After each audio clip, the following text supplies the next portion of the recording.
The very word secrecy is repugnant in a free and open society. And we are, as a people, inherently and historically opposed to secret societies, to secret oaths, and to secret proceedings.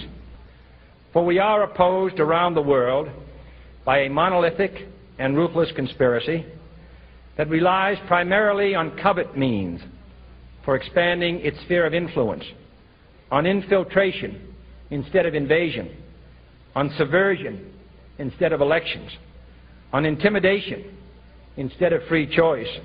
It is a system which has conscripted vast human and material resources into the building of a tightly knit, highly efficient machine that combines military, diplomatic, intelligence, economic, scientific, and political operations. Its preparations are concealed, not published. Its mistakes are buried, not headlined. Its dissenters are silenced, not praised. No expenditure is questioned, no secret is revealed.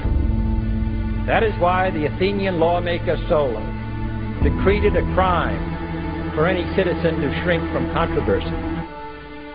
I am asking your help in the tremendous task of informing and alerting the American people, confident that with your help, man will be what he was born to be, free and independent.